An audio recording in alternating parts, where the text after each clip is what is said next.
தாக இந்த நாளிலும் எங்களோட ஆண்டவருடைய வார்த்தையை பகிர்ந்து கொள்ள கர்த்தர் தந்த இந்த ஸ்லாக்கியத்திற்காக அவருக்கு நன்றி செலுத்துகிறேன். இந்த நாளில நாம தியானிக்கிற தலைப்பு என்ன அப்படின்னா, சகல விதமான ஆறுதலின் தேவன். சகல விதமான ஆறுதலின் தேவன். நம்மளுக்கு உலக பிரகாரமாய் நம்மளுக்கு நிறைய பிரச்சனைகள், பாடுகள், கஷ்டங்கள் வரும்போது நம்மளுக்கு ஒரு ஆறுதல் யாராச்சும் சொன்னாங்க அப்படின்னா, நமக்கு எவ்வளவு சோர்ந்து போய் இருந்தாலும் அந்த ஆறுதல் வந்து நம்மள என்ன பண்ணும்? உயிர்ப்பிக்கிறதா இருக்கும். ஒரு வார்த்தை, ஒரு கம்ஃபோர்ட்டிங் வேர்ட் நம்மளுக்கு வேற ஒண்ணுமே வேண்டாம். பெரிய உதவி கூட தேவையில்ல. ஆனா ஒரு சின்ன ஒரு ஆறுதலின் வார்த்தைகள் நம்மளுக்கு அவங்க சொல்லும்போது, அது எவ்வளவு நம்மளுக்கு ஒரு சந்தோஷத்த, ஒரு இத கொடுக்கும் அப்படின்னு நம்மள கம்ஃபோர்ட் பண்ணும் அப்படின்னு சொல்லிட்டு நமக்கு தெரியும். அப்போ வேதத்துல நம்ம வாசிக்கிறோம். 2 கொரிந்தியர் 1ஆம் அதிகாரம் 3ஆம் வசனம் வாசிக்கலாம். 2 கொரிந்தியர் 1ஆம் அதிகாரம் 3ஆம் வசனம். நமது கர்த்தராகிய இயேசு கிறிஸ்துவின் பிதாவாகிய தேவனும் இரக்கங்களின் பிதாவும் சகலவிதமான ஆறுதலின் தேவனுமாய் இருக்கிறவருக்கு ஸ்தோத்திரம். இங்க பவுல் வந்து கொரிந்தியருக்கு எழுதும்போது அவர் என்ன சொல்றாரு? சகலவிதமான ஆறுதலின் தேவனுமாய் இருக்கிறவருக்கு அப்படின்ட்டு. அப்போ எல்லா காரியத்திலும் நம்மளுக்கு ஆறுதல் செய்கிறவர் யாரு? நம்ம நிறைய நேரங்கள்ல நம்ம ஆறுதலை தேடி ஒவ்வொரு இடத்துக்கு இல்ல வேற ஒரு மனுஷனை நம்பியோ, இல்ல ஒரு சூழ்நிலையை நம்பியோ, இல்லைன்னா ஏதாச்சும் ஒரு காரியம் நம்மளுக்கு ஆறுதல் கொடுக்கும். இல்லைன்னா சிலர் சொல்லுவாங்க, ரொம்ப டிப்ரெஷன்ல இருக்கீங்களா? ஒரு அமைதியான இடத்துக்கு போங்க, ஒரு சீனரி இருக்கிற இடத்துக்கு போங்க, ஒரு டூர் போங்க, ஒரு எங்கேயாச்சும் போங்க, அங்க உங்களுக்கு ஆறுதல் கிடைக்கும் அப்படின்னு சொல்லிட்டு. ஆனா அந்த ஆறுதல் எல்லாமே என்னது? ஒரு டெம்பரரி ஆறுதல் தான். ஆனா நம்முடைய ஆண்டவர் எப்படிப்பட்டவர் அப்படின்னா, பவுல் சொல்ற மாதிரி சகல விதம் எல்லா காரியங்களிலும் நம்மளுக்கு ஆறுதல் படுத்துறவர். ஏன்னா நம்ம போகிற சூழ்நிலைகள், நம்ம கடந்து வருகிற பாதைகள் எல்லாருக்கும் அது புரிவதில்லை. ஒவ்வொருத்தருக்கும் எல்லாருக்கும் ஒரே மாதிரியான பிரச்சனைகள், நம்ம எல்லாருமே ஒரே மாதிரி உருவாக்கப்படவில்லை. நம்முடைய சூழ்நிலைகள் வேற வேற மாதிரி இருக்குது. சோ நம்ம மீட் பண்ற பிரச்சனைகள் எல்லாமே வித்தியாசமா இருக்கும். அப்போ நம்மள அறிந்தவர் யாரு அப்படின்னா, நம்முடைய ஆண்டவர் தான். அப்போ அவர் தான் நம்மள என்ன பண்றாரு? எல்லா விதத்திலயும் நம்மள ஆறுதல் படுத்த அவரால மாத்திரம் தான் நம்ம கூடும். அவரை குறித்து சொல்லும்போது லூக்கா 2ஆம் அதிகாரம் 25ஆம் வசனம் வாசிக்கலாம். லூக்கா 2:25.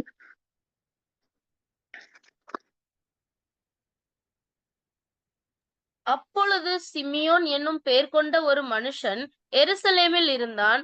அவன் தேவ பக்தியும் உள்ளவனாயும் இஸ்ரவேலின் ஆறுதல் வர காத்திருக்கிற பரிசு.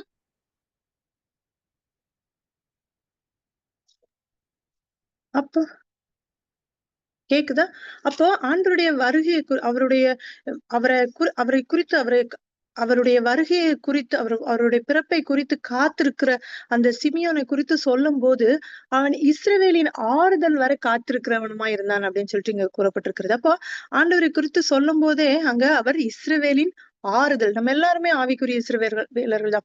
அப்போ நம்மளுக்கு நம்முடைய வாழ்க்கையில ஒரு ஆறுதலை அளிக்கிறதற்காக தான் அவர் இந்த உலகத்துக்கு வந்தார்.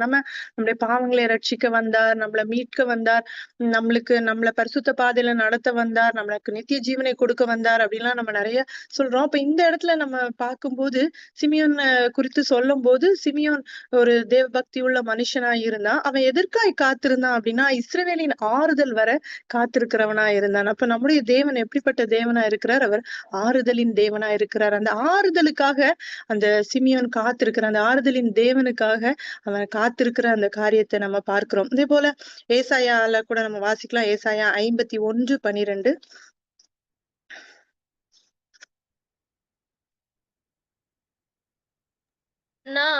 நானே உங்களுக்கு ஆறுதல் செய்கிறவர். சாக போகிற மனுஷனுக்கும் புல்லு கொப்பாகிற மனுபுத்திரனுக்கும் பயப்படுகிறதற்கும் வானங்களை விரித்து பூமியை அஸ்திபாரப்படுத்தி உன்னை உண்டாக்கின கர்த்தரை மறைக்கிறதற்கும் நீ யார்? அப்போ நிறைய நேரத்துல ஆண்டவர் என்ன சொல்கிறாரு அப்படின்னா, நான் தான் உனக்கு ஆறுதல். நீ எங்கேயுமே ஆறுதலை தேடி போகாத. இல்ல நீ யாரை பார்த்தும் நீ என்ன பண்ணாத, பயப்படாத. இப்ப நிறைய நேரங்கள்ல நம்ம சூழ்நிலைகளை பார்த்து பயந்துட்டு, இல்ல நம்மளுக்கு ஒரு ஒரு விஷயம் நடக்க போகுது. எப்பவுமே நான் என்னுடைய வாழ்க்கையில நான் கடந்து வருகிற பாதைய பார்க்கும்போது, நான் கர்த்தர் எனக்கு கற்றுக் கொடுத்த காரியம் என்ன அப்டின்னா, நெறைய நேரங்கள்ல நம்ம நெறைய காரியத்த குறித்து பயந்துகிட்டே நம்ம அ அடுத்து என்ன நடக்குமோ? ஒருவேள உங்களில யாராச்சும் அப்படி பயப்படுகிறவர்களா இருந்தீங்க அப்டின்னா, எல்லாவற்றிற்கும் மேலான ஆண்டவர் ஒருத்தர் இந்த உலகத்துல இருக்கிறார். அவர் நம்மள போஷிக்கிற தேவனா இருக்கிறார். அவர் நம்மள வழி நடத்துகிற சகோதரி சொல்ற மாரி ஒரு ஆக்சிடென்ட் நடக்க போகுது அப்டின்னா கூட, நம்ம அதை குறித்ததான காரியங்களை நமக்கு முன் அறிவித்து அதற்காக ஜெபிக்கிற ஒரு காரியம். நமக்காக எத்தனையோ பேர கொண்டு நம்ம நெனைச்சிருக்கவே மாட்டோம். இன்னைக்கு நம்மளுக்காக எத்தனையோ பேர் நம்ம முகமறியாத சிலர்லாம் சொல்லுவாங்க, "உங்களுக்காக, உங்க குடும்பங்களுக்காக நாங்க ஜெபிச்சுட்டு இருக்கிறோம்" அப்படின்னு சொல்லிட்டு. அப்போ ஆண்டவர் நம்மளுக்காக நான் அது முன்னாடியே நம்ம தியானிச்சிருக்கோம். நமக்கு தூதர்களை வைத்திருக்கிறார். நமக்காக பணிவிடை ஆவிகளாய் வைத்திருக்கிறார். அப்ப அவங்க நம்ம ஜெபத்த கொண்டு போறதும், நம்முடைய ஜெபத்திற்கு பதிலளிக்கிறவர்களுமாய், நமக்காக யுத்தங்களை செய்கிறவர்களுமாய் இருக்கிறாங்க. அதையும் இல்லாம நெறைய பரிசுத்தவான்களை நமக்காக வைத்திருக்கிறார். எல்லாவற்றிற்கும் மேலாக ராஜாதி ராஜாவா அவர் நம்மளோடு கூட இருக்கிறார். அப்ப நம்ம வந்து ஒரு சாகப் போகிற மனுஷன், ஒரு மனுஷனை குறித்த பயம் நமக்குள்ள காணப்படக்கூடாது அப்படின்னு சொல்லிட்டு ஆண்டவர் சொல்லுறாரு. நம்ம நெறைய நேரங்கள்ல மனுஷரை குறித்த பயம். நம்மளுக்கு இப்ப ஸ்கூல் படிக்கிற பிள்ளைங்களா இருந்தா டீச்சர்ஸ் பார்த்து பயம். வேலை பார்க்கிறவங்கன்னா நம்மளோட ஹையர் அஃபிஷியல்ஸ் பார்த்து பயம்.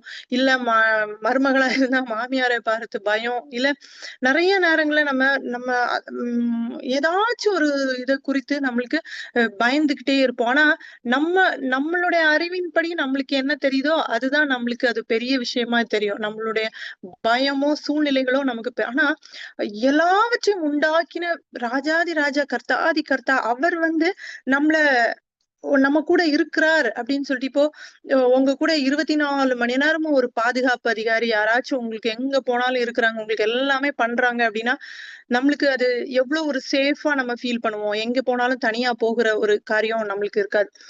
நம்மளுக்கு யாரோ கூட இருக்காங்க அப்படின்னு சொல்லிட்டு. ஆனா, நம்ம கண்களினால காண முடியாத ஒரு ஆவிக்குரிய தேவன் நம்மளோடு கூட இருக்கிறார். அந்த ஆவிக்குரிய உலகம் இருக்குது அப்படின்றத நம்ம முதல்ல புரிந்து கொள்ள வேண்டும். காணப்படாதவைகள் எல்லாமே நித்தியமானவைகள், காணப்படுகிறவைகள் அநித்தியமானவைகள். நம்ம பார்க்கிற நம்மள கண்களால் காண்கிற விஷயங்கள் எல்லாமே அழிந்து போகக்கூடியது. ஆனா கண்களால் காண முடியாத காரியங்கள் நம்மை சுற்றி இருக்கிறது என்பதை நாம முதல்ல புரிந்து கொள்ள வேண்டும். அது ஒருவேளை ஆண்டவரை அறியாதவர்களும், ஆண்டவரை மறுதலிக்கிறவர்களும் அவங்க சொல்லுவாங்க, "அப்படிலாம் ஒண்ணும் கிடையாது. இந்த உலகம் ஒரு ஒரு அணுவுல உண்டானது" அப்படிலாம் எல்லாம் சொல்லுவாங்க. பட் இருந்தாலும் இயற்கையோ இல்ல எந்த காரியங்கள நீங்க ஆராய்ந்து பார்த்தாலும் எதுவுமே ஆராய்ந்து முடியாதவைகளா இருக்கிறது. அப்போ நம்ம காணப்படாத தேவன் நம்மளோடு கூட இருக்கிறார். நமக்கு எல்லாவற்றிலும் நமக்கு நான் தான் உனக்கு ஆறுதல் செய்றேன். நீ ஏன் எல்லாவற்றையும் குறித்து பயந்து கொண்டு இருக்கிற, அ திகைக்கிற அப்படின்னு கேட்கிறார். அதே மாதிரி ஏ ஏ ஏசாயா 57:18 வாசிக்கலாம். அவர்கள் அவர்கள் வழிகளை வழிகளை நான் நான் பார்த்து பார்த்து அவர்களை குணமாக்குவேன். அவர்களை நடத்தி திரும்பவும் அவர்களுக்கும் அவர்களிலே துக்கப்படுகிறவர்களுக்கும் ஆறுதல் அளிப்பேன். அப்போ இங்க பார்க்கும்போது அங்க பார்த்தோம், "நீ மனுஷனுக்கு பயப்படாத. ஒரு புல்லுக்கொப்பா இருக்கிற மனுஷனுக்கு அழிந்து போகிற காரியத்திற்கு நீ பயப்படாத. நான் உன்னோடு கூட இருக்கிறேன். நான் உனக்கு ஆறுதல் செய்கிற தேவனா இருக்கிறேன்." ஒருவேளை நம்ம மனுஷன நம்பி இருக்கலாம். நம்முடைய பிரச்சனைகளுக்கு, போராட்டங்களுக்கு நம்மளுக்கு எப்பவுமே எந்த காலத்திலும் எந்த மனுஷனும் நம்மளுக்கு ஒரு சொல்யூஷன் தரவே முடியாது. ஈவன் நீங்க பார்த்தீங்க அப்டின்னா, நான் அதான் சொல்லுவேன். அ பிரச்சனை ஒரு வியாதியினாலும் கூட என்ன பொறுத்தவரைக்கும் என்னுடைய அனுபவத்துல நான் சொல்றேன். எதனாச்சும் ஒரு வியாதி அப்படின்னு சொல்லிட்டு நீங்க ஒரு டாக்டர் கிட்ட போயி, அந்த வியாதி கம்ப்ளீட்டா ஹீல் ஆகி ஏதாவது ஒரு ஹிஸ்டரி இருக்கா அப்படின்ட்டு எனக்கு தெரியல. ஒரு வேள அ நான் என்னுடைய அனுபவத்துல தான் நான் சொல்றேன். எந்த பிரச்சனைக்குமே வந்து அந்த கம்ப்ளீட் ஹீலிங் வந்து அவங்க குடுக்குற மாத்திரைகள் வந்து கண்டிப்பா ஒரு சைட் எஃபெக்ட்ட குடுக்கும். இல்ல அப்படின்னா அது அந்த அந்த பிரச்சனைக்கு வந்து ஒரு டெம்பரரி ரிலீஃப் தான் இருக்கும். நான் அடிக்கடி உங்ககிட்ட சொல்லியிருக்கேன் என்னோட இத. எனக்கு ஸ்டார்ட்டிங்ல வந்து ஃபர்ஸ்ட் எனக்கு வந்தது வந்து ஆர்த்ரிட்டிஸ் தான். கையில ஜாயிண்ட் எல்லா விரல் ஜாயிண்ட்டும் வீங்கிரும். எல்லாம் இந்த உங்களுக்கு தெரியும் நம்ம அப்படி விரல மடக்க முடியாது. பாட்டில் எல்லாம் திறக்க முடியாது. எதையுமே புடிச்சு டைட்டா இது பண்ணவும் முடியாது. ஹோல்ட் பண்ணவும். அந்த மாரி எல்லா ஜாயிண்ட்டும் வலிக்கும். அப்ப ஃபர்ஸ்ட் நான் சென்னையில ஒரு ரொம்ப ருமட்டாய்டு ஆர்த்ரிட்டிஸ் ஃபேமஸ் ருமட்டாலஜிஸ்ட் கிட்ட போயி பிளட் எல்லாம் டெஸ்ட் பண்ணி எல்லாம் இருக்கும்போது எனக்கு ஆர்த்ரிட்டிஸ் இருக்கு. ஆனா ஒரு ம் கா கா இதுல தான் இருக்குது.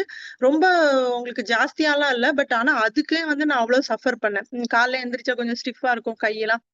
ஃபர்ஸ்ட் அப்போ அதுக்காக நான் மெடிசின் அவங்க நெறைய மெடிசின் குடுத்தாங்க. அது எடுக்க ஆரம்பிச்ச உடனே எனக்கு அல்சர் வந்தது. Severe ulcer. அல்சர விட்டுட்டு நான் அந்த விஷயத்த அத விட்டுட்டு அல்சர கான்சன்ட்ரேட் பண்ண ஆரம்பிச்சேன். ஏன்னா அல்சர்னா எப்படின்னா ரொம்ப மோசமாயிடுச்சு. அதுக்கப்புறம் அதுக்கு சரியாகி அந்த அல்சர ஹீல் பண்ணி எல்லாம் வரும்போது தான் எனக்கு வீசிங் ஸ்டார்ட் ஆகுது. அப்போ ஒவ்வொன்னா நான் வந்து வீசிங் ஸ்டார்ட் ஆகுது. எனக்கு தைராய்டு வருது. எனக்கு தூக்கம் வரமாட்டேன்து. ரொம்ப வெயிட் போடுறேன். ஆக்டிவிட்டிலாம் கம்மியாகுது. அப்போ ஒவ்வொன்னுக்கும் நம்ம வந்து போய் போய் டாக்டர் கிட்ட பார்க்கும்போது அவங்க குடுக்குற மருந்து எல்லாம் ஒரே ஒரு நேச்சுரோபதி டாக்டர் தான் சொன்னாங்க. உங்களுக்கு வருகிற எல்லா பிரச்சனைகளையும் பார்க்கும்போது ஒண்ணுக்கு ஒண்ணு எல்லாமே இன்டர் கனெக்டட். அதோட ரூட் காஸ் என்ன அப்படின்னு நீங்க கண்டுபிடிச்சு அதுக்கு மருந்து சாப்பிட்டா மட்டும் தான் அது சரியாகுமே ஒழிய, இப்ப பாருங்க ஒண்ணுக்கு மருந்து சாப்பிட்டு, இன்னொன்னுக்கு மருந்து சாப்பிட்டு, இன்னொன்னுக்கு சாப்பிட்டு அப்படி கன்டின்யூ தொடர்கதையா தான் போயிட்டு இருக்குது அப்படின்னு சொல்லிட்டு சொன்னாங்க. அதுக்கப்புறம் நெறைய பேக் பெயின் அது இது ஒண்ணொண்ணா மாத்தி, மாத்தி, மாத்தி எல்லாமே ஆட்டோ இம்யூன் ப்ராப்ளம் தான். ஒரு மிடில் ஏஜ் வரும்போது எல்லாருக்கும் வருகிற பிரச்சனை தான். ஆனா நம்ம என்ன பண்றோம்னா, அந்த பிரச்சனைக்கு போய் தீர்வு காண்றதுக்காக போய் நம்ம மருந்து சாப்பிடுறது எல்லாம் இது பண்ணும்போது, அது சைட் எஃபெக்ட்ல வேற ஒரு பிரச்சனைய கொண்டு வந்து விடும்போது, நம்ம அதையும் கவனிக்கிறது. உடனே அதுக்கு ஒரு ஐயோ! இதுக்கு இன்னொன்னு வந்துருச்சு, இன்னொன்னு வந்துச்சு. ஒரே பிரச்சனைக்கு மேல பிரச்சனைன்னு. அப்ப அவர் சொல்லும்போது தான் அந்த ரூட் காஸ் என்ன? உங்களோட லைஃப் ஸ்டைல் மாத்துங்க. உங்களோட ஃபுட் ஹேபிட் மாத்துங்க. நீங்க நம்ப மாட்டீங்க. அந்த ஆர்த்ரிட்டிஸ்க்கு இப்ப எனக்கு அந்த பெயின் எல்லாம் இல்ல. ஆனா எப்பயாச்சும் வின்டர்ல ஏதாவது ஒரு பிரச்சனை இருக்கதான் செய்யும். ஏதாச்சும் ஒண்ணு வந்து போயிட்டு ஆனா இந்த தடவ எனக்கு எந்த ஒரு வீசிங் பிரச்சனை இந்த வின்டர்ல ஆண்டோடைய பெரிய கிருபை. அது ஒரு சாட்சியா தான் சொல்லணும். நான் உங்ககிட்ட சொன்ன அந்த மஞ்சள் அ வும் பெப்பரும் போட்டு அந்த தண்ணி குடிக்கிற ஒரு காரியம். அது வந்து ஒரு இம்யூனிட்டி நல்லா டெவலப் பண்ணும். அப்போ அதெல்லாம் அந்த டாக்டர் தான் சொல்லி தந்தாரு. நீங்க வந்து உங்களோட இம்யூனிட்டிய முதல்ல வந்து ப்ராப்பரா இது பண்ணுங்க. உங்களோட பாடில என்ன பிரச்சனை, த ரூட் காஸ் என்னதுன்னு கண்டுபிடிச்சு, அது ட்ரீட் பண்ணா மட்டும் தான் இந்த இது எல்லாமே இன்டர் ரிலேட்டட். நீங்க நெனைக்கலாம், தைராய்டுக்கும், ஆர்த்ரிட்டிஸ்க்கும் சம்மந்தம் இருக்கா? தைராய்டுக்கும், வீசிங்க்கும் சம்மந்தம் இருக்கா? நீங்க வீசிங் கூட நான் நெனச்சேன், எனக்கு வந்து ஆஸ்துமா அந்த மாதிரி ரிலேட்டட் வீசிங். ஆக்சுவலி அது கிடையாது. அது வந்து ஆட்டோ இம்யூன்னால வருகிற வீசிங். சோ அந்த அலர்ஜினால காஃப் வந்து அந்த மாதிரிலாம். அது காஃப் கூட அது ஏன்னா இங்க இருக்கிற போன் அஃபெக்ட் பண்ணி அந்த விண்ட் பைப்ல ப்ராப்பரா ஏர் போகாம அந்த மாதிரிலாம். சோ அப்போ நெறைய காரியங்கள் நம்மளுக்கு பிரச்சனைகள் நம்முடைய வாழ்க்கையில. இன்னொன்னு நம்மளோட மன க காரியங்கள். மனது அளவுல நம்ம பாதிக்கப்படுகிற காரியங்கள். அப்போ எந்த காரியம் நம்மள பாதிக்குது அப்படின்றது ஒருவேளை சைக்கியாட்ரிஸ்ட் கிட்ட போவோம். இதுவும் அதே மாதிரி தான். எப்படி உடம்பு சம்பந்தமான நோய்கள ஒரு ஒரு மருத்துவரால முற்றிலுமாய் குணமாக்க முடியாது. அத ரூட் காஸ் என்னன்னு கண்டுபிடித்து அதற்கு மருந்து குடுக்காம அத குணமாக்க முடியாதோ, அதே போல நம்ம மனசுல இருக்கிற காயங்கள், நம்ம மனசுல இருக்கிற ஒருவேளை சிலருக்கு வந்து சின்ன வயசுல இருந்தே சில காரியங்கள்னால அஃபெக்ட் ஆயிருப்பாங்க. அதனால மத்தவங்கள ஒரு மாரி ஒரு இன்செக்யூர் ஃபீலிங்ல மத்தவங்கள ஹர்ட் பண்ணிக்கிட்டு, அவங்கள பாடாப்படுத்திட்டு அந்த மாதிரி இருக்கிற காரியங்கள். அப்ப இதெல்லாம் வந்து ஒரு மனுஷனால ரொம்பலாம் போய் ஆழமா பார்க்க முடியாது. ஆனா, நம்முடைய ஆண்டவர் எப்படிப்பட்டவர்னா, அவருக்கு எல்லாமே தெரியும். நம்மள தாயின் கர்ப்பத்துல உருவாகுறதற்கு முன்னரே நம்மள தெரிந்து கொண்டு, நம்மள வழிநடத்தி, நம்மள ஒவ்வொரு ஈச் அண்ட் எவ்ரி ஸ்டெப் அவருக்கு நம்மள பத்தி தெரியும். அப்போ, நான் அவர்களை குணமாக்குவேன் அப்படின்றாரு. எப்படின்னா, அவர்கள் வழிகளை நான் பார்த்து அவர்களை குணமாக்குவேன் அப்படின்னு சொல்லிட்டு, அப்போ இந்த குணம் அப்படின்னு சொல்லும்போது, இங்க வந்து நம்ம வந்து ஒரு பிசிக்கல் குணம்னு சொல்லலாம். நம்மளுக்குள்ள ஒரு மனசுக்குள்ள நமக்குள்ள ஆறாத காயங்கள் எப்பொழுதுமே நான் சொல்றேன் நமக்குள்ள அந்த காயங்கள் இருந்தது அப்படின்னா, அத எப்படியாச்சும் நீங்க ஆண்டவரிடத்துல சொல்லி, "ஆண்டவரே தெரியல நான் நெறைய நேரம் நான் அது நம்மளே நாமளே ஆராய்ந்து பார்க்கிற காரியங்கள் நம்மிடத்துல காணப்படணும்." ஏன் அப்படின்னா, நெறைய நேரம் நம்மள அறியாம நம்ம மத்தவங்கள ஹர்ட் பண்ணுவோம். நம்முடைய வார்த்தையினால, நம்ம நடக்கையினால, நம்மளுக்கே தெரியாது. நான் நல்லா தான் இருந்தேன். ஏன் அவங்க கோவிச்சுக்கிறாங்க தெரியல. நான் நல்லா தான் ஆனா நம்ம வந்து 10 வார்த்தை பேசினதுல ஒரு வார்த்தை மத்தவங்கள புண்படுத்தியிருப்போம். ஆனா நம்மளுக்கு அது தெரியாது. அந்த புண்படுத்துதல் எப்படி ஸ்டார்ட்டிங்ல ஹர்ட்டிங் வந்து எப்படி வருது அப்படின்னாலே, நம்ம கண்டிப்பா நமக்குள்ள அந்த ஆறாத காயங்கள் இருக்கும். கண்டிப்பா. ஒருவேளை நீங்க அந்த மாதிரி இருக்கிறீங்க. டக்குனு ஹஸ்பண்ட வெடுக்குன்னு அவங்க ஏதாச்சும் சொன்னாங்கன்னா, அவங்கள வூண்ட் பண்ணி பேசுறது. பிள்ளைங்கள வெடுக்கு வெடுக்குன்னு பேசுறது. இல்ல மத்தவங்க கிட்ட போய் வெடுக்கு வெடுக்குன்னு ஏதாச்சும் ஒண்ணு பேசுறது. ஆனா நம்மளுக்கு தெரியவே தெரியாது நம்ம அவங்கள ஹர்ட் பண்றோம் அப்படின்னு சொல்லிட்டு. எனக்கு தெரிஞ்ச ஒரு சகோதரி ரொம்ப நல்லா ஜெபம் பண்ணுவாங்க. ரொம்ப நல்ல ஃபேமிலி லைஃப் எல்லாமே அப்படி எப்பவுமே ஆண்டவர் ஆண்டவர் அது சேவை செஞ்சுட்டு அந்த மாதிரியே இருப்பாங்க. ஆனா நானும் அவங்க மேல ரொம்ப பிரியமா இருப்பேன். ஆனா நீங்க நம்ப மாட்டீங்க. அவங்க வந்து அப்படி ஆசையா இருக்கிறவங்க என்ன பண்ணுவாங்க அப்படின்னா, ஒரு சின்ன சிரிச்சுக்கிட்டே ஒரு சின்ன வார்த்தையில நல்லா குத்திருவாங்க. அந்த அவங்களுக்கே அவங்க குத்துனோன்னு கூட தெரியாது. ஆனா எனக்கு வந்து அந்த வலி வந்து சாதாரண வார்த்தை தான் இருக்கும். சாதாரண வார்த்தைன்னா, அந்த வார்த்தையில நம்மள மட்டம் தட்டி அப்படியே அப்படியே அதுவும் கூட அதுதான் நான் நெனச்சேன். ஆண்டவரே இவங்களுக்கு அது என்னைக்கு இது சொல்லிர்லாமான்னு தோணும். ஆனா சொன்னா அந்த ரிலேஷன்ஷிப் நம்மளுக்கு கட் ஆயிரும். ரொம்ப சாஃப்ட். யாருக்கும் தீங்கு செய்ய நெனைக்காதவங்க. ஆனா, அந்த ஒரு மாரி பேசும்போது டக்குனு ஒரு அப்டி நல்லா அழகா அது நம்மள ஹர்ட் பண்ணிட்டு, அந்த காயம் ஆறுறதுக்கு நம்மளுக்கு 1 வாரத்துக்கு மேல ஆயிடும். அவங்க கிட்ட போய் அவங்க கிட்ட நீங்க இப்டி பேசுனீங்க, அது எனக்கு வருத்தமா இருக்குன்னு சொல்லிட்டா நம்மளுக்கு நல்லா ஹீல் ஆயிடும்.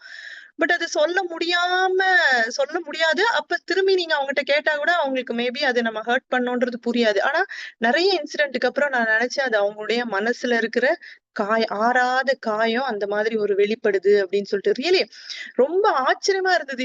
ஏன்னா அவ்ளோ அவங்களுக்கு என்ன பிடிக்கும். அவங்க தன்னை அறியாம நம்மள ஹர்ட் பண்றாங்க அப்படின்னு. அப்புறம் நான் நினைச்சேன், அப்ப நம்ம எவ்ளோ பேர என்ன என்ன மெத்தட்லலாம் ஹர்ட் பண்ணலாம். அது புகழ்ற மாதிரி அவங்களுக்கே அறியாம தான் அது பண்றாங்கன்றது எனக்கு நல்லா புரிஞ்சுச்சு. அப்போ ஹர்ட்டிங்லயே எவ்ளோ இருக்குல்ல. கத்தி சண்டை போட்டு ஒருத்தங்கள ஹர்ட் பண்றது இருக்கு. அ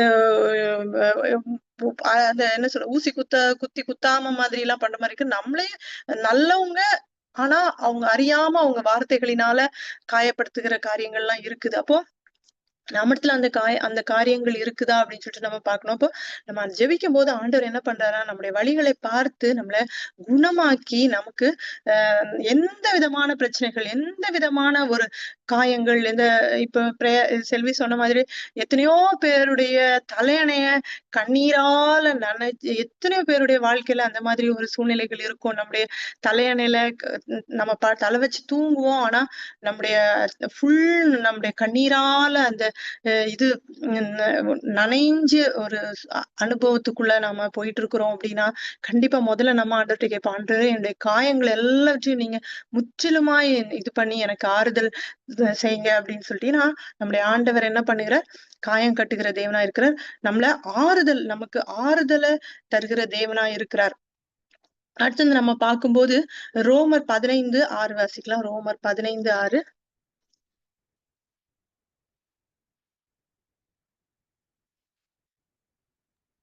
பொறுமையையும் ஆறுதலையும் அளிக்கும் தேவன் கிறிஸ்து இயேசுவினுடைய மாதிரியின்படியே நீங்கள் ஏக சிந்தை உள்ளவர்களாய் இருக்கும்படிக்கு உங்களுக்கு அனுக்கிரகம் செய்வாராக.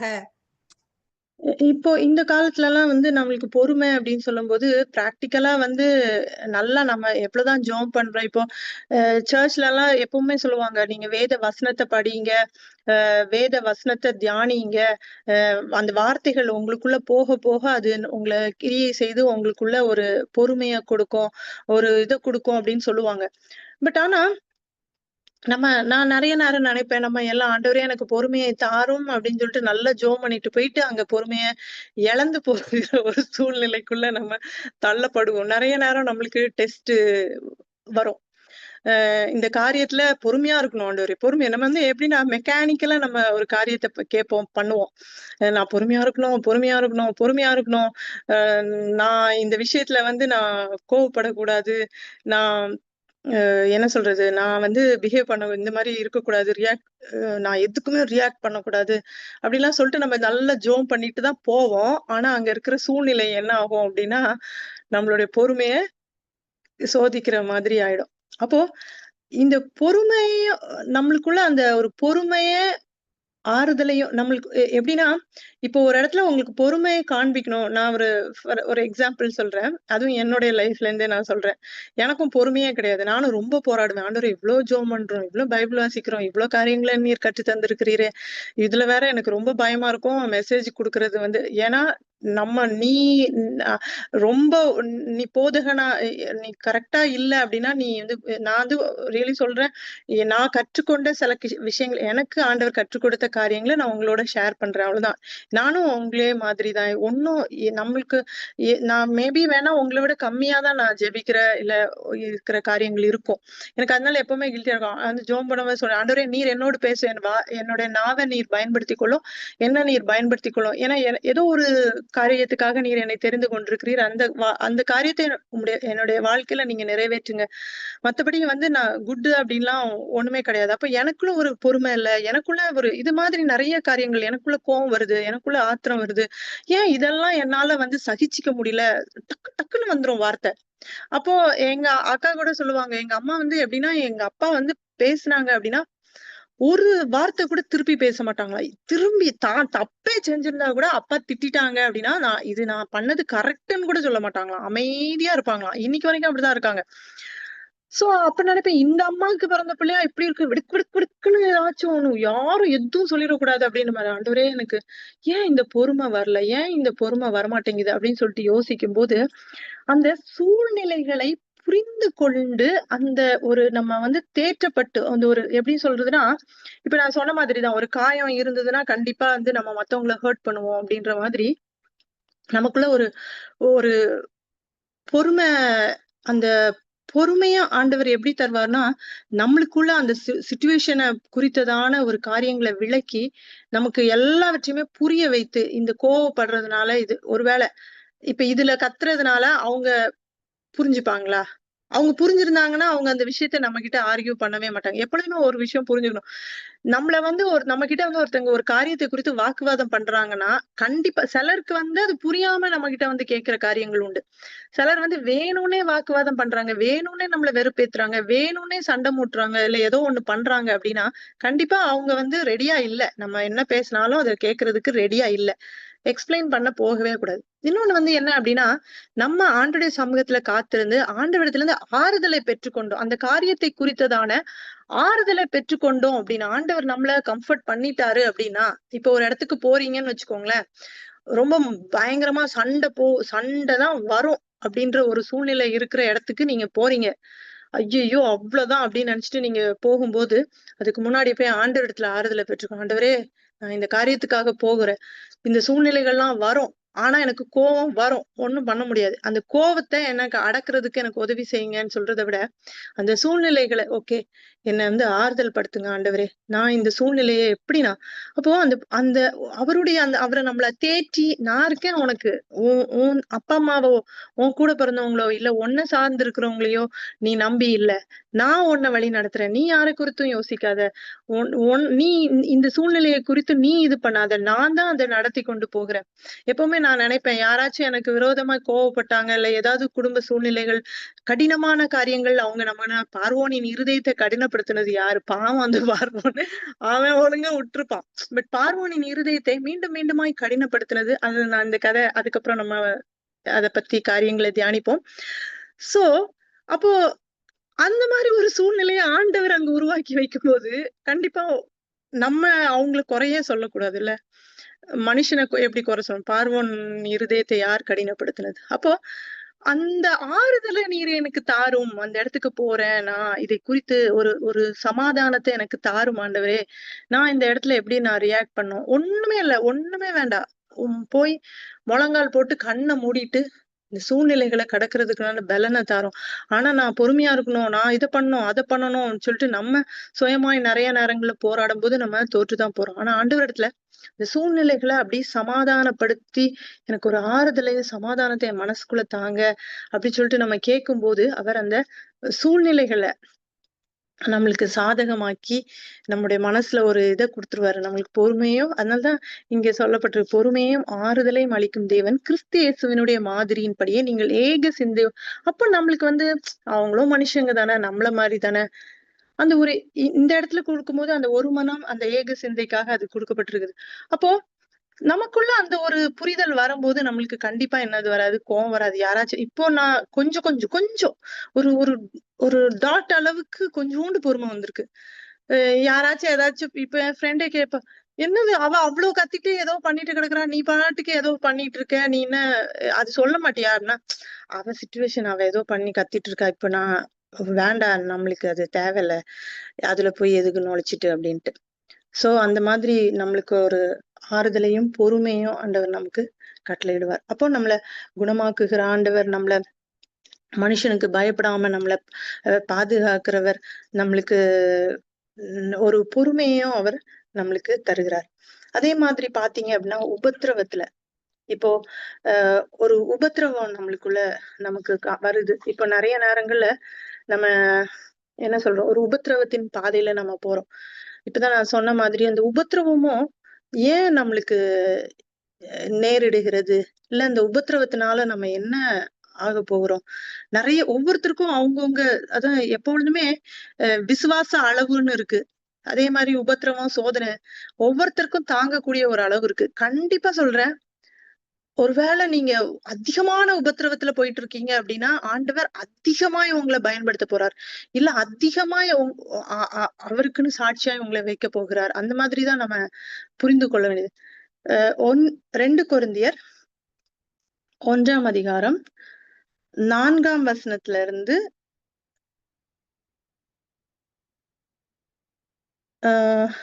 7 வசனம் 4 to 7 வாசிக்கலாம். 2 கொரிந்தியர் 1ஆம் அதிகாரம் 4ல இருந்து 7. தேவனால் எங்களுக்கு அருளப்படுகிற ஆறுதலினாலே எந்த உபத்திரவத்திலாகிலும் அகப்படுகிறவர்களுக்கு நாங்கள் ஆறுதல் செய்ய திராணியுள்ளவர்கள் ஆகும்படி எங்களுக்கு வரும் சகல உபத்திரவங்களிலேயும் அவரே எங்களுக்கு ஆறுதல் செய்கிறவர். எப்படியெனில் கிறிஸ்துவினுடைய பாடுகள் எங்களிடத்தில் பெருகுகிறது போல கிறிஸ்துவினாலே எங்களுக்கு ஆறுதலும் பெருகுகிறது. ஆதலால் நாங்கள் உபத்திரவப்பட்டாலும் அது உங்கள் ஆறுதலுக்கும் ரட்சிப்புக்கும் ஏதுவாகும். நாங்கள் ஆறுதல் அடைந்தாலும் அதுவும் உங்கள் ஆறுதலுக்கும் ரட்சிப்புக்கும் ஏதுவாகும். நாங்கள் பாடுபடுகிறது போல நீங்களும் பாடுபட்டு சகிக்கிறதினாலே அந்த ரட்சிப்பு பலன் செய்கிறது. நீங்கள் எங்களோடே கூட பாடுபடுகிறது போல எங்களோடே கூட ஆறுதலும் அடைகிறீர்கள் என்று நாங்கள் அறிந்து உங்களை குறித்து உறுதியான நம்பிக்கையுள்ளவர்களாய் இருக்கிறோம். அப்போ இந்த இடத்துல பார்க்கும்போது மோஸ்ட்லி கொரிந்தியர்ல நீங்க பாத்தீங்கன்னா இந்த ஆறுதலை குறித்து பவுல் நிறைய எழுதியிருக்கிறார். இதுல பார்க்கும்போது தேவனால் எங்களுக்கு அருளப்படுகிற ஆறுதலினாலே எந்த உபத்திரவத்திலாகிலும் அகப்படுகிறவர்களுக்கு நாங்கள் ஆறுதல் செய்ய திராணி உள்ளவர்களாகும்படி எங்களுக்கு வரும் சகல உபத்திரவங்களிலும் அவரே எங்களுக்கு ஆறுதல் செய்கிறவர். இதுல பாத்தீங்க அப்படின்னா ஆண்டவர் தான் நம்மளுக்கு ஆறுதல் செய்ய முடிகிறவர். இப்ப வேற யாருமே நம்மளுடைய உபத்திரவத்துல நம்மளுக்கு ஆறுதல் செய்ய முடியாது. அப்போ தேவனால் எங்களுக்கு அருளப்படுகிற ஆறுதலினால எவ்வளவு உபத்திரவத்துல நாங்க இருந்தாலும் ஆண்டவர் அந்த ஆறுதலை எவ்வளவு உபத்திரவம் வருதோ அதுக்கு ஏத்தாப்புல நம்மளுக்கு ஆறுதலையும் தருகிறார். ஏன் தருகிறார், ஏன் இந்த பாதைகளை அனுமதிக்கிறார் அப்படின்னா, அந்த உபத்திரவத்துல அகப்படுகிறவர்களுக்கு நாங்க ஆறுதல் செய்யும்படி. இது நம்ம எல்லாருமே நம்ம பிராக்டிக்கலா நம்ம ஃபீல் பண்ணிருப்போம். எப்படின்னா இப்ப நானே இருக்கேன்னு வச்சுக்கோங்களேன், நான் என்னுடைய சாட்சி அதிகமா உங்க கூட சொல்லுவேன். நான் அந்த கல்யாணம் ஆன புதுசுல சரி, என்னுடைய 25 வருஷம் நான் என்னுடைய வாழ்க்கையில சரி, நான் போன உபத்திரவங்கள் நிறைய உபத்திரவங்களுக்குள்ள ஆண்டவர் என்ன கொண்டு வந்த இன்னைக்கு கேட்கும் போது பிள்ளைங்களும் சரி, ஏமா அந்த வயசுல எப்படி நீ எப்படி இதை ஹேண்டில் பண்ண, இல்ல இப்போ கூட என் பொண்ணு சொல்லுவா, நீயும் டேடியும் நான் 20, என் ஹஸ்பண்ட் 23 வயசு இருக்கும் கல்யாணம் ஆகும்போது. அப்போ 2 பேரும் ஏதோ ஸ்கூல் பிள்ளைங்க மாதிரிதான் இருக்கும். ஒண்ணுமே எங்களுக்கு சொல்லி தரதுக்கு ஃபேமிலில ரொம்ப எங்களை கைட் பண்ணி அப்படிலாம் கொண்டு போனாங்கன்னு சொல்ல, நாங்களாதான் ஏதோ குடும்பம் நடத்தி ஆண்டவர் தான் எங்களுக்கு எல்லாமே இருந்திருக்கிறார். சோ அப்பெல்லாம் ஆண்டவர் மேல அவ்வளவு சும்மா நம்ம ஊர்ல மெக்கானிக்கலா சர்ச் போறது, பிரேயர் பண்றது அந்த மாதிரி காரியங்கள் தான். ஆனா எதுவுமே தெரியாது. ஒரு திட்டமிட்டு செய்யணும் அப்படின்றதெல்லாம் ஒண்ணுமே தெரியாது. இன்னைக்கு வரைக்கும் அப்படிதான் இருக்கு. ஒரு திட்டமிடுதலோ இல்ல இதை இப்படி காசை பத்திரப்படுத்தணும், இதுக்கு இவ்வளவு ஆயிடும், இந்த ஒரு கணக்கு பார்த்து பண்ணி இத கேர்ஃபுல்லா வச்சுக்கணும். ரியலி சொல்றேன், இது பெருமைக்காக சொல்லல. ரொம்ப முட்டாள்தனமாதான் ஃபேமிலியை நடத்திட்டு போன மாதிரி எனக்கு சில நேரம் தோணும். அப்ப என் பொண்ணு சொல்லுவா, எப்படிதான் உண்மையா சொல்றேன், ஏஸ்பா இல்லைன்னா அவ்வளவுதான், அவர் பாவம் பார்த்து உங்களை எவ்வளவு தூரம் கொண்டு வந்திருக்காரு. நீங்க பண்ற சிலதெல்லாம் பார்த்தா, இப்ப அவ இந்தியால இருக்கனால அவன் சொல்லுவா, அம்மா என்னம்மா நீ இங்கதானம்மா வளர்ந்த, ஆனா ஏன் உனக்கு இதெல்லாம் புரிஞ்சிக்கவே தெரியல, ரொம்ப ஏமாளியா இருக்கீங்களா, ரொம்ப இதுவா இருக்கீங்களோ, ரொம்ப சில விஷயங்களை நீங்க 2 பேரும் பார்க்கும்போது ரொம்ப குழந்தைத்தனம் சைல்டிஷா இருக்க மாதிரி இருக்கு அப்படின்னு அவ சொல்லும் போது எனக்கு ரியலி சொல்றேன், நிறைய இல்லைன்னா அந்த மாதிரி ஒரு காரியம் இருக்கும், இல்லைன்னா நிறைய உபத்திரவங்கள், பிரச்சனைகள், போராட்டங்களை கடந்து வந்த சூழ்நிலையா இருக்கும். ஆனா அந்த நேரத்தை எப்படி கடந்தோம் அப்படின்னு சொல்ல அதான் சொன்னேனே, என் மென்டல் ஸ்டெபிலிட்டியே இல்லாம பைத்தியக்காரியா இருந்த நாட்கள் உண்டு குழந்தை பிறந்த புதுசுல எல்லாம். இப்ப போஸ்ட்மார்ட்டம் இது அது டிப்ரெஷன் அது இது எக்கச்சக்க பேரெல்லாம் சொல்லி உடனே டாக்டர்கிட்ட கவுன்சிலிங் அதெல்லாம். ஃபேமிலி நெருக்கடிகள், நிறைய பிரச்சனைகள், வேலை பிரச்சனைகள். எப்படி அந்த நாட்களுக்கு அப்பா அம்மா எல்லாம் ரொம்ப தூரத்துல இருந்தாங்க. எஸ்டிடில ஒரு 4 லைன் தான் பேச முடியும். தெரியும்னு நினைக்கிறேன் உங்களுக்கு. பக்கத்துல ஃப்ரெண்ட்ஸ் எதுவுமே கிடையாது. எப்படி அதை கடந்தோம் அந்த உபத்திரவங்களை அப்படிங்கும்போது, இன்னைக்கு என்ன சார்ந்து இருக்கிற என்னை விட சின்னவங்களா இருக்கிறவங்களுக்கு நிறைய சொல்ல முடிகிறது. அந்த உபத்திரவங்களை எப்படி ஆனா ரொம்ப இதெல்லாம் இல்ல அப்படின்னா லைஃப்ல வந்து ரியலி சொல்றேன். அந்த அந்த உபத்திரவங்கள் பாடுகள் எப்படி நான் உபத்திரவப்பட்டது நல்லது உங்களுடைய பிரமாணங்களை கற்றுக்கொண்டேன் அப்படின்னு சொல்லிட்டு வேதத்துல கூறப்பட்டது போல நம்முடைய வாழ்க்கையில உபத்திரவங்கள், போராட்டங்கள் ஆண்டவர் ஏன் அனுமதிக்கிறார் அப்படின்னா, அப்படிப்பட்ட உபத்திரவத்துல பாடுகள்ல போறவங்களுக்கு நம்ம ஆறுதல் செய்யும்படி அப்படின்னு சொல்லிட்டு இங்க பவுல் என்ன சொல்றார் குறிப்பிடுகிறார். அப்போ எங்களுக்கு வரும் சகல உபத்திரவங்களிலும் அவரே எங்களுக்கு ஆறுதல் செய்வார். அப்ப எங்களுக்கு உபத்திரவத்தை தந்தாலும் அதே அளவுக்கு எங்களுக்கு ஆறுதலையும் செய்கிறவர். இப்ப பாருங்க நம்முடைய தேவன் எப்படிப்பட்டவர் இல்ல. ஏன்னா அந்த உபத்திரவங்கள் தான் நம்மளை பண்படுத்தி நம்மளை சீர்படுத்தி நம்மள கொண்டு போகுது. அப்ப நம்ம அப்பா அம்மாக்கு கூட நம்மள நிறைய நேரங்கள்ல எனக்கு என்ன நான் சொல்றேன் என்னுடைய வாழ்க்கையில தான் வாழ்க்கை அனுபவத்தை தான் நான் நிறைய நேரம் உங்களோட பேசுறேன். நான் என்ன எனக்கு ஒரு ஒரு டாபிக் தருவார். நான் நிறைய தியானிச்சுட்டு ஏதோ நிறைய வசனங்களை எடுத்துட்டு வருவேன். பட் நிறைய நேரம் எனக்கு இப்பெல்லாம் வந்து எனக்கு என்னுடைய அனுபவங்களை தான் நான் உங்களோட பகிர்ந்து கொள்கிறேன். அந்த அனுபவங்கள் தான் நம்மளுக்கு பிரயோஜனமா இருக்குது. எவ்வளவு உபத்திரவங்கள் இருந்தாலும் அந்த உபத்திரவங்களை நம்மள ஒரு நாள் அவர் கைவிடலல.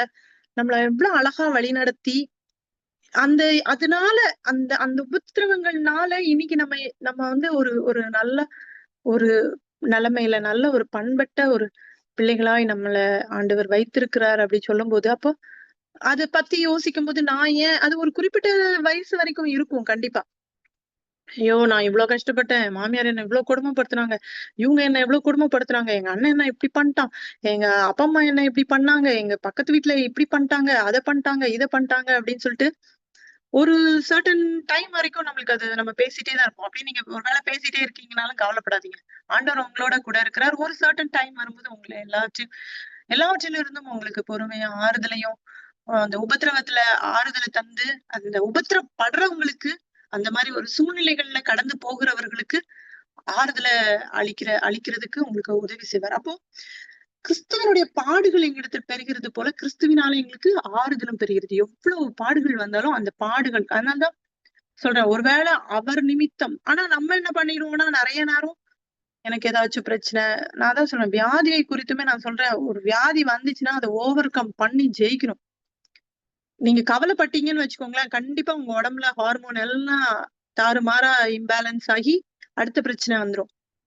அதே மாதிரி கோவப்பட்டா சம்டைம்ஸ் இந்த மெடிடேஷன் பத்தி நிறைய கத்துக்குவேன். சோ அந்த அதுல சொல்றாங்க சும்மா அந்த லேட்டஸ்டா இப்ப ஒரு செஷன் ஒண்ணு அட்டன் பண்ணேன். அவங்க சும்மா அந்த பிரீதிங் பேட்டர்னை இது பண்றது அந்த எப்படி கான்சென்ட்ரேட் பண்றது அப்படின்னு சொல்லி கொடுத்துட்டு இருந்தாங்க.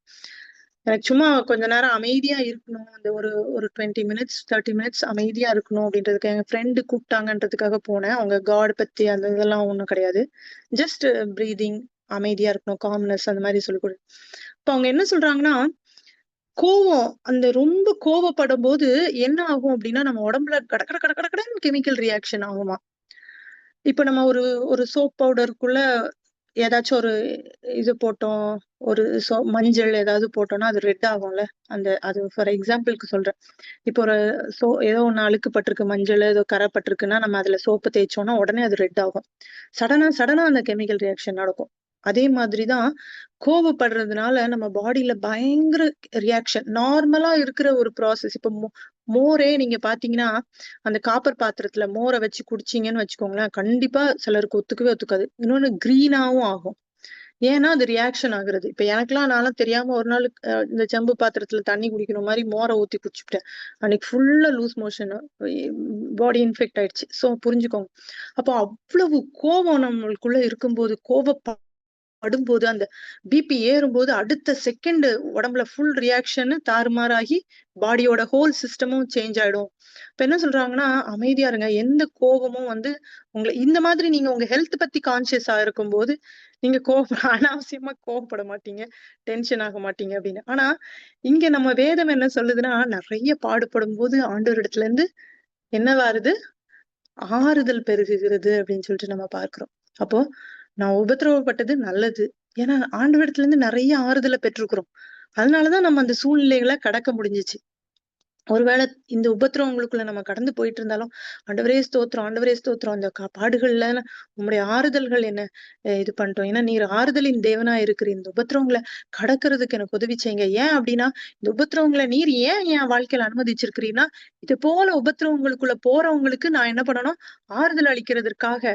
அப்போ எப்படி ஆண்டவர் நம்மளுக்கு கிருபையை அதிகமாய் தருகிறாரோ, சொல்லுவோம்ல, நான் எப்பவுமே என் பிள்ளைங்கிட்ட சொல்லுவேன். ஒருவேளை நீங்க அத அந்த மாரி பண்றீங்கன்னா ஓகே. பட் இல்லன்னா நான் உங்களுக்கு சொல்றேன். இப்ப யாருனாச்சும் ஒருத்தவங்க உங்களுக்கு ஹெல்ப் பண்ணாங்க, ஏதாச்சும் ஒண்ணு பண்ணாங்க அப்படின்னா, அவங்கள் நிமித்தம் ஆண்டவருக்கு நன்றி செலுத்தணும். இப்ப யாராச்சும் உங்களுக்கு சாப்பாடு ஒரு ரைட் டைம்ல உங்களுக்கு சாப்பாடு தந்தாங்க. இல்ல உங்களுக்கு ஏதோ ஒரு ரைட் டைம்ல ஒரு உதவி, எந்த உதவி எதா இருந்தாலும், அவங்களுக்கு ஆண்டவரே நான் அவங்களுக்காக உம்மை துதிக்கிறேன், உம்மை ஸ்தோத்தரிக்கிறேன், உமக்கு நன்றி அப்படின்னு. அவங்களுக்கு நன்றி சொல்றதுக்கு முன்னாடி ஆண்டவருக்கு நன்றி சொல்லிட்டீங்கன்னா, நம்ம நன்றி சொன்னா அவங்களுக்கு ஒரு ஹாப்பினஸ் கிடைக்கும். அவ்வளவுதான் அவங்க போயிடுவாங்க. பட் ஆண்டவருக்கு நன்றி சொன்னோம்னா, அந்த ஸ்தோத்திரம் சொல்லும்போது அந்த கிருபையை அவர்களுக்கு கொடுப்பார் ஆண்டவர். சோ நம்ம என்ன பண்றோம்? ஆண்டவரிடத்துல இருந்து கிஃப்ட்ட வாங்கி அவங்களுக்கு குடுத்துறோம். சோ அவங்களுக்கு நம்மட்ட இருந்து கிடைக்கிற ஒரு வார்த்தை பெருசா, ஆண்டவரிடத்துல இருந்து வருகிற கிருபை பெருசா?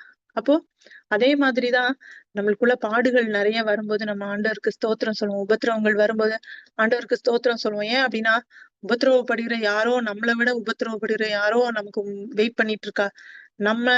நம்ம நிமித்தம் அவங்களுக்கு ஆறுதல் செய்கிறதற்காக ஆண்டவர் என்ன பண்றாரு? நம்மள அந்த இடத்துல இது பண்றாரு. அப்ப நம்மளுக்கும் ஆறுதலை பெருக்கி தராரு. நம்ம அவங்களுக்கு அங்க ஆறுதல் சொல்லும்போது கண்டிப்பா அவங்க ஆண்டவரை துதிப்பாங்க. அப்படிதானே? அப்போ அங்க கிருபை பெறுகிறது. இதுதான் இது எல்லாமே ஒரு செயின் ஆஃப் ரியாக்ஷன் தான். ஆனா நம்ம நிறைய நேரங்கள்ல இதெல்லாம் புரிஞ்சுக்கிறது இல்ல. நம்ம மெக்கானிக்கலா எதையோ கத்துட்டு எதையோ புரிஞ்சுக்கிட்டு ஏதோ போறோம். பட் ஒருவேளை மேபி எனக்கு வயசாயிடுச்சனால நான் அந்த ஒரு கொஞ்சம் கொஞ்சம் பிராக்டிக்கல் எக்ஸ்பீரியன்ஸ்குள்ள வந்துட்டு இருக்கேன். என்னோட பெரியவங்க எல்லாம் இங்க இருக்கீங்க. உங்களுக்கு நிறைய தெரியும். பட் இருந்தாலும் வந்து ரொம்ப சின்ன யங் ஏஜ் பிள்ளைங்களும் இருக்கீங்க. சோ நீங்க இதெல்லாமே புரிஞ்சுக்கிட்டீங்க. அந்த பிராக்டிக்கலா நீங்க புரிஞ்சுக்கிட்டீங்க அப்படின்னா, எத பத்தியும் நீங்க கவலையே பட மாட்டீங்க. ஓகே இந்த பிரச்சனை வருதா? நான் என் பொண்ணுட்ட சொல்லுவேன். 2 நாள் முன்னாடி பயங்கர ஸ்னோ ஸ்டார்ம் கனடால. ரியலி சொல்றேன், மெசேஜ் போட்டிருக்கா. ஒரே ஒரு மெசேஜ், எனக்கு இங்க கரண்ட் இல்ல, எதுவுமே இல்ல. ஏதோ ஜஸ்ட் எப்பயோ ஒரு தடவை வைஃபை வந்துச்சு. அதுல நான் உங்களுக்கு மெசேஜ் போடுறேன். நாங்க ரொம்ப ஐசோலேட்டட் ஆயிட்டோம். எந்த ஃபுட்டு, சாப்பாடு, கரண்ட், தண்ணி எதுவுமே இல்ல அப்படின்னு போட்டிருந்தா. நைட் போட்டிருக்கா. ஆனா 12 மணி நேரம் கழிச்சு காலையில தான் நான் பாக்குறேன். பாத்துட்டு ஆனா எனக்கு எந்த படபடப்பும் இல்ல. இப்ப சில நேரங்கள்ல சில சூழ்நிலைகளை நம்ம கையாளுகிற விதத்தை பார்த்தா, ஓகே ஆண்டவர் ரொம்ப நம்மள பக்குவப்படுத்திட்டாரோ அப்படின்ட்டு தோணுற மாதிரி. தூரத்துல இருக்கா.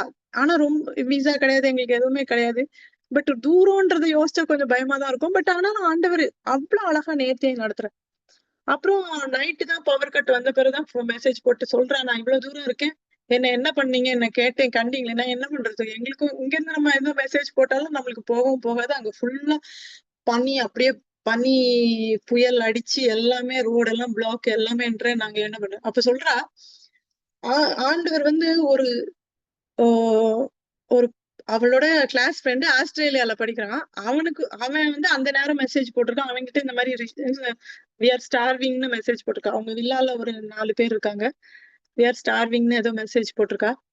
அவன் வந்து எங்கேயோ சர்ச் பண்ணி கனடால ஒரு ரெஸ்டாரண்ட் கண்டுபிடிச்சு, ஏன்னா இவங்களுக்கு ஆர்டர்லாம் பண்ண முடியல. வைஃபை இல்ல.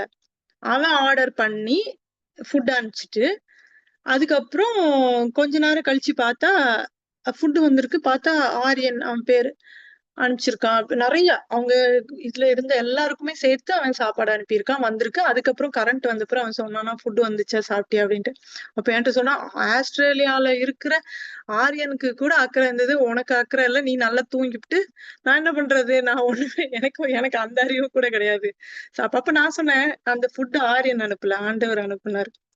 அப்போ இந்த எனக்கு தெரியும் இந்த சூழ்நிலைய சமாளிக்கிறதுக்கு ஆண்டவர், ஏன்னா அதுக்கு நிறைய இன்சிடென்ட், ஏர்போர்ட்ல போய் ஒரு நாள் 24 ஹவர்ஸ் அங்க மாட்டிக்கிட்டு நிறைய பிரச்சனைகளுக்குள்ள ஃபேஸ் பண்ணிட்டே இருந்தா. அப்ப சொன்னா, எனக்கு மட்டும் ஏன் இப்படி பிரச்சனை? ஆனா நான் சொன்னேன், உபத்திரவங்கள், போராட்டங்கள் ஆண்டவர் உன்னை அடுத்த ஸ்டேஜுக்கு கொண்டு போறாரு, வழி நடத்துறாரு. இதே மாதிரி அப்ப சொல்றா, நான் ஸ்நாக்ஸ் வச்சிருந்தேன், இது வச்சிருந்தேன், நான் என் பக்கத்துல இருந்த ஃப்ரெண்ட்ஸ்க்கெல்லாம் அது சப்ளை பண்ணேன். அவசரத்துக்கு நாங்க அதை சாப்பிட்டுக்கிட்டோம். ஒரு ஒரு நாள் ஃபுல்லா அதை சாப்பிட்டு நாங்க சர்வே பண்ணிட்டோம். அதுக்கப்புறம் அவன் ஃபுட் வந்தது, நாங்க சாப்பிட்டோம். இப்போ ஓகே.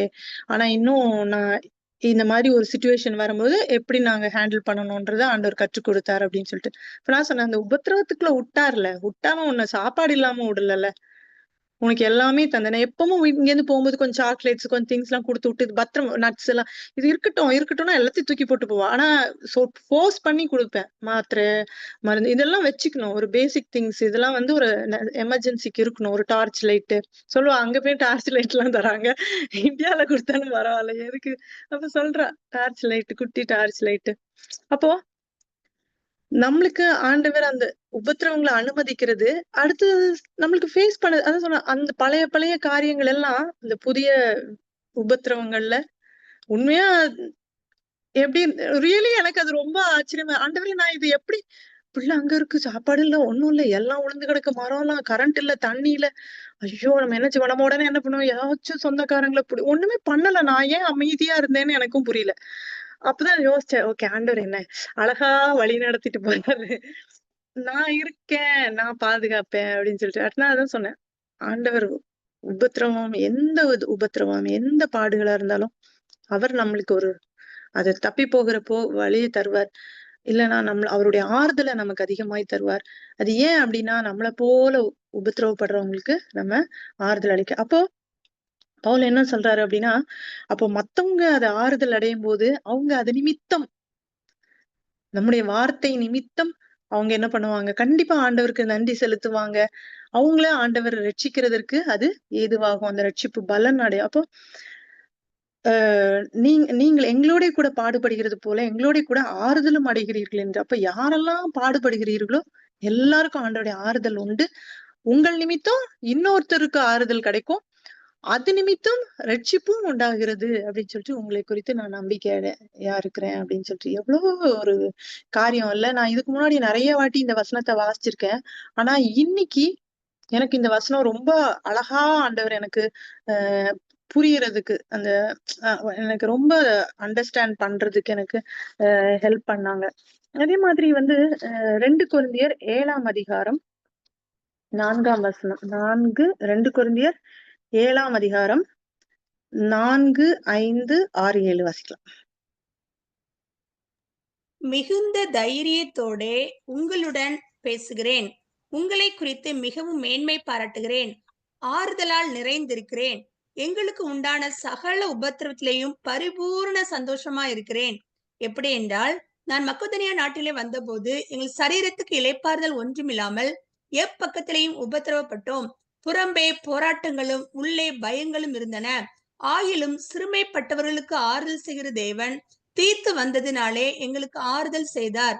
அவன் வந்ததினாலே மாத்திரமல்ல, உங்கள் வாஞ்சையும் உங்கள் துக்கிப்பையும் என்னை பற்றி உங்களுக்கு உண்டான பக்தி வைராக்கியத்தையும் அவன் கண்டு உங்களால் அடைந்த ஆறுதலை தெரியப்படுத்தினதினாலும் நானும் ஆறுதல் அடைந்து அதிகமாய் சந்தோஷப்பட்டேன். இப்ப இங்க பார்க்கும்போது சேம் தான். எப்படி அந்த உபத்திரவம், அந்த அதுல சிறுமைப்பட்டவர்களுக்கு ஆறுதல் செய்கிற தேவன் எங்களோடு அந்த தீத்து வந்ததுனால எங்களுக்கு என்ன பண்ணார், ஆறுதல் செஞ்சார். அங்க பிரச்சனைகள், போராட்டங்கள், பவுல் சொல்றாரு, எப்பக்கத்திலும் நெருக்கப்பட்டோம் அப்படின்ட்டு, எப்பக்கத்திலும் உபத்திரவப்பட்டோம், புறம்பே போராட்டங்களும் உள்ளே பயங்களும் இருந்தன. ஆனா யாரை கொண்டு ஆண்டவர் அங்க ஆறுதல் செய்கிறார், சிறுமைப்பட்டவர்களுக்கு ஆறுதல் செய்கிற தேவன் தீத்து வந்ததுனால எங்களுக்கு ஆறுதல் செய்யறார் அப்படின்னு சொல்லிட்டு. அப்போ ஏதாச்சும் ஒரு அப்போஸ்தலனாகிய பவுலையே எப்படி ஆண்டவர் ஆறுதல் படுத்துகிறாரு இல்ல, அது அந்த மாதிரிதான் நம்முடைய வாழ்க்கையில யாராச்சும் ஒருத்தரை நம்மளுக்கு அனுப்பி நம்மளுக்கு ஆறுதல் செய்கிற தேவனாய் அவர் இருக்கிறார்.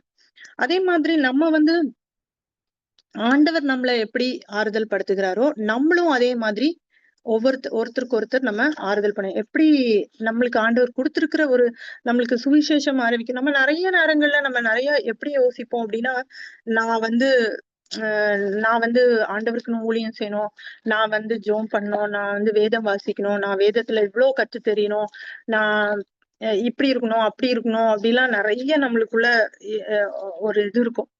ஆனா ஆண்டவர் நம்மிடத்துல முக்கியமா எதிர்பார்க்கிறது என்ன அப்படின்னா, அந்த மத்தேயு 25ஆம் அதிகாரம் 31-40 நான் இதுக்கு முன்னாடியே உங்களுக்கு சொல்லியிருக்கேன். பட் நீங்க ஜஸ்ட் வாசிச்சுக்கோங்க. மத்தேயு 25 31-40. அந்த வலது பக்கத்துல நிக்கிறவங்கள பார்த்து ஆண்டவர் என்ன சொல்லுகிறார் அப்படின்னா, அந்த நீங்க எனக்கு பசியா இருந்தேன், எனக்கு போஜனம் கொடுத்தீங்க. பிதாவினால ஆசீர்வதிக்கப்பட்டவர்களே, உலகம் உண்டானது முதல்ல உங்களுக்காக ஆயத்தம் பண்ண அந்த ராஜ்யத்தை சுதந்திரித்துக் கொள்ளுங்கள் சொல்றார். அப்ப என்ன அப்படின்னா, சாப்பிடாம இருந்தேன், எனக்கு சாப்பாடு தந்தீங்க. அந்நியனா இருந்தேன், என்னை சேர்த்து கொண்டீங்க. வஸ்திரம் இல்லாதிருந்தேன், எனக்கு வஸ்திரம் கொடுத்தீங்க. வியாதியா இருந்தேன், விசாரிக்க வந்தீங்க. அப்ப அவங்க எல்லாம் கேக்குறாங்க, எப்போ நாங்க ஆண்டவரே உண்மை அப்படி கண்டு நாங்க உமக்கு செஞ்சோம் அப்படின்னு சொல்லும் போது, அத வியாதியா இருந்து காவல் உம்முடைய எப்போ நாங்க இதெல்லாம் வந்து செஞ்சோம், உண்மை பார்த்தோம் அப்படின்லாம் சொல்லும் போது 40வது வசனத்துல சொல்றாரு, மிகவும் சிறியராகிய என் சகோதராகிய இவர்களில் ஒருவனுக்கு நீங்கள் எதை செய்தீர்களோ அதை எனக்கே செய்தீர்கள் என்று மெய்யாகவே உங்களுக்கு சொல்லுகிறேன் அப்படின்னு சொல்லிட்டு கம்ஃபர்ட் தான், ஆறுதல் தான். இப்போ நான் தான் சொல்லுவேன், என்னோட ஒரு பாட்டி இருந்தாங்க. இது முன்னாடி சொல்லியிருக்கேன்னு என்னன்னு தெரியல. என் அப்பாவோட அத்தை. அவங்களுக்கு வந்து 1979ல யூட்ரஸ்ல கேன்சர் வந்திருக்கு. 1979ல.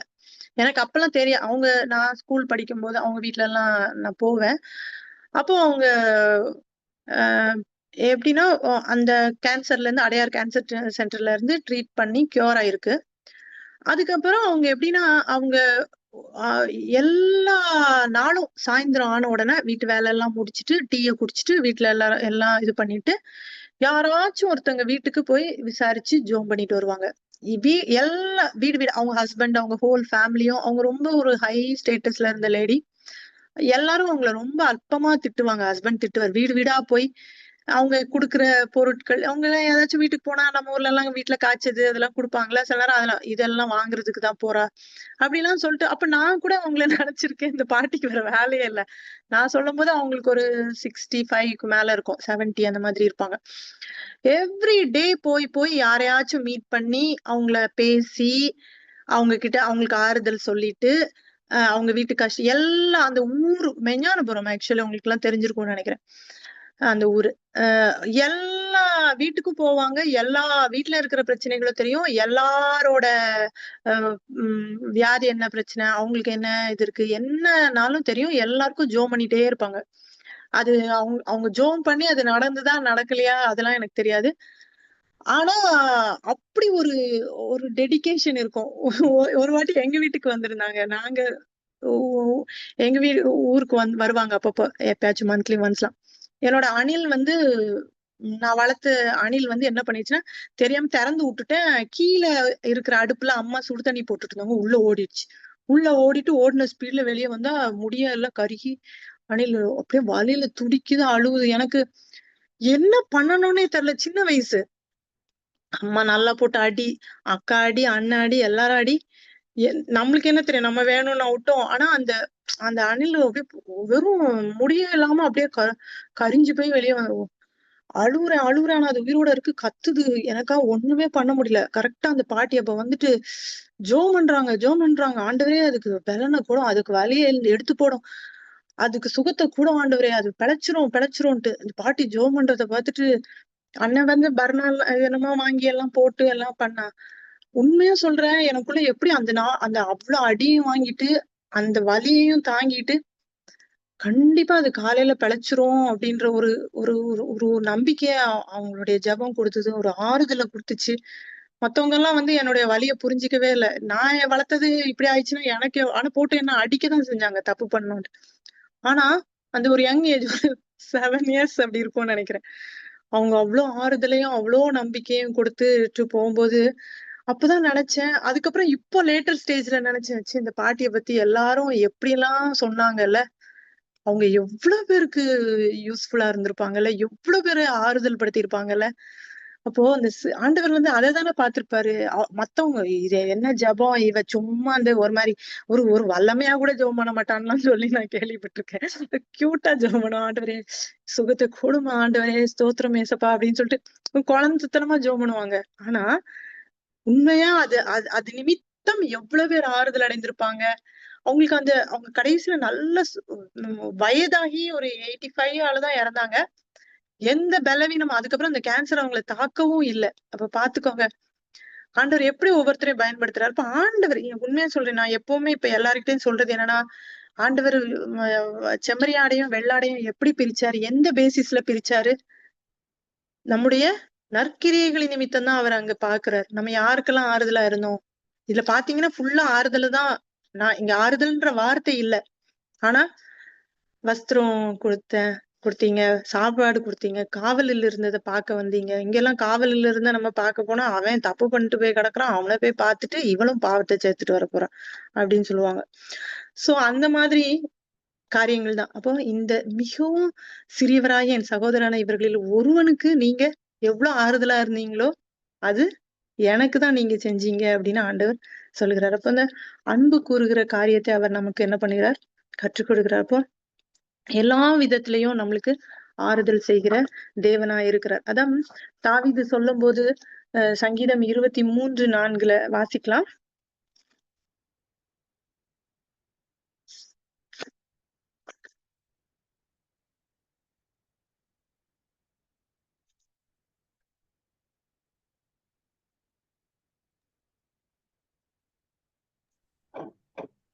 நான் மரண இருளின் பள்ளத்தாக்கிலே நடந்தாலும் பொல்லாப்புக்கு பயப்படேன். தேவரீர் என்னோடே கூட இருக்கிறீர். உமது கோலும் உமது தடியும் என்னை தேற்றும். அப்போ தாவீது இங்க சொல்றார், நான் மரண இருளின் பள்ளத்தாக்குல நடந்தாலும் பொல்லாப்புக்கு பயப்படேன். தேவரீர் என்னோடு கூட இருக்கிறீர். உமது கோலும் உமது தடியும் என்னை தேற்றும். அதை சொல்லுவாங்க. அவருடைய வார்த்தைகள் நம்மளை தேற்றுகிற காரியத்தை நம்மளுக்கு சொல்லுவாங்க. அப்ப ஆண்டவர் வந்து நம்மளுக்கு சகல ஆறுதலின் தேவனா இருக்கிறார். அதே மாதிரி நம்மளையும் என்ன சொல்றாருன்னா 1 தெசலோனிக்கர் 4:18 பாத்தீங்கன்னா ஒருவரை ஒருவர் தேற்றுங்கள் அப்படின்னு சொல்றாரு. ஏன்னா இப்போ மரித்த ஒரு அந்த அந்த ஜஸ்ட் எக்ஸ்பிளைன் பண்ணிடுறேன். இப்போ மரண வீட்டுக்கு போகிறோம். அப்போ நம்ம வந்து அவங்களும் உயிர்த்தெழுதலுல பங்கு பெறுவாங்க. எக்கால சத்தம் தொனிக்கும் போது அவங்களும் எந்திரிப்பாங்க. அவங்களுக்கு மரணம் இல்ல. ஆத்மாவுக்கு ஒரு நாளும் மரணம் இல்ல. அழிவில்லாததாய் அது எந்திரிக்கும் அப்படின்றத நம்ம சொல்லி ஒருவரை ஒருவர் தேற்றணும் அப்படின்றாரு. இது மாதிரி எல்லா காரியத்திலையும் நம்ம ஒரு சூழ்நிலை பார்க்கிறோம். ஒருத்தங்க நம்ம கூட இருக்கிறவங்க ஏதோ ஒரு சூழ்நிலைகளுக்குள்ள போகிறாங்க. அவங்கள நம்ம என்ன பண்ணணும், நம்ம தேற்றணும். அதே மாதிரி கலாத்தியர் 6:2, எபிரேயர் 10:24 பாத்தீங்கன்னா ஒருவர் பாரத்தை, இப்ப ஒருத்தர் கஷ்டத்துக்குள்ள பிரச்சனைகளுக்குள்ள போகிறாங்க அப்படின்னா அவங்கள நம்ம வந்து ஒருவர் பாரத்தை ஒருவர் நம்ம சுமந்து நம்மளுக்கே அந்த பிரச்சனை, இப்ப அந்த பிரச்சனைய நம்ம யோசிச்சு பார்த்தோம்னா இந்த பிரச்சனை நமக்கு இருந்ததுன்னா நம்ம அதை எவ்வளவு கலங்குவோம்ல, எவ்வளவு இது பண்ணுவோம்ல. அப்ப அவங்கள நம்ம என்ன பண்ணணும், தேற்றுகிறவர்களா இருக்கணும். எப்படி தீத்து வந்து அப்போஸ்தலனாகிய பவுல் அவரை தேற்றினது போல அதே மாதிரி ஒருத்தங்களை நம்ம நம்ம ஆறுதல் கொடுக்கும்போது அவங்களுக்குள்ள நம்பிக்கை உண்டாகுது. அப்படி பவுல் அந்த 2 கொரிந்தியர்ல நம்ம வாசிச்சோம். இது மாதிரி ஒரு சமாதானம் அவங்களுக்குள்ள நம்ம கொடுக்குறோம், நம்ம ஆறுதல் அடிக்கும் போது. இப்ப ஆண்டவருடைய ஆறுதல் நமக்கு வரும்போது மாத்திரம்தான் நம்ம மற்றவர்களை ஆறுதல் படுத்த முடியும். சகல ஆறுதலின் தேவன். அப்போ மற்றவர்களை எப்படி அவர் ஆறுதல் படுத்துவார்? அவர் போய் நேரா பேசுவாரா? அப்படி கிடையாது. அவர் என்ன பண்ணுவாரு, நம்ம மூலமாய்தான் நம்மள அவர்களை ஆற்றி தேற்றுகிற ஒரு தேவனா இருக்கிறார். அவர் இப்போ நான் நிறைய நேரம் நான் அதை யோசிப்பேன். இப்ப சிலர் வந்து நம்மளுக்கு இப்ப நான் முன்னாடி எல்லாம் யோசிப்பேன். நிறைய நேரம் வந்து நான் எல்லார்கிட்டயும் போய் நீங்க கவலைப்படாதீங்க, ஆண்டவர் உங்களோடு கூட இருக்கிறார். இல்ல இந்த பிரச்சனையா, இதெல்லாம் கவலையே படாத அப்படின்ட்டு. ஆனா நான் நினைப்பேன், எத்தனை பேர் நம்மள வந்து கவலைப்படாத, நீ நல்லா இருக்கியா அப்படின்ட்டு கேக்குறாங்க அப்படின்லாம் நான் நினைப்பேன். ரொம்ப few people தான் வந்து நம்மள கேட்பாங்க. அப்போ நான் நினைப்பேன், ஆண்டவர் யாரையெல்லாம் நமக்குன்னு வச்சிருக்கிறாரோ அவங்க மட்டும்தான் நம்மள ஆறுதல் படுத்த முடியும்.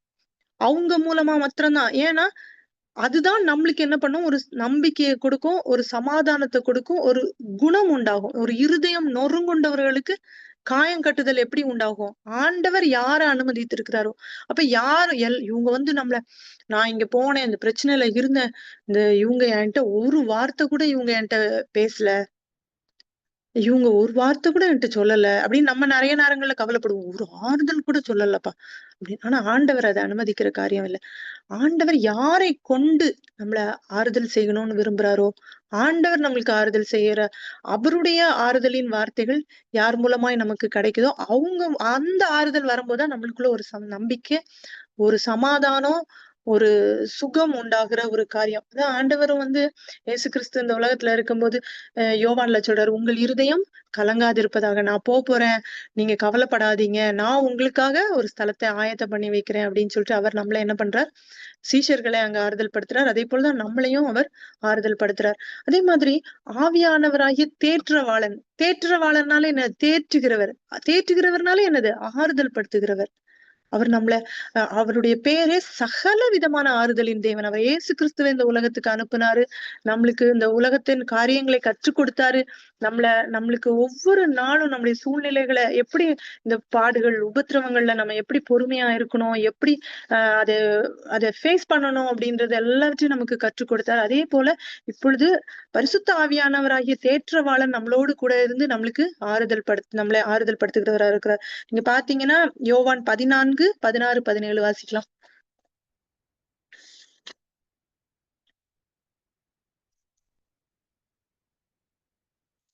யோவான் 14, 16, 17.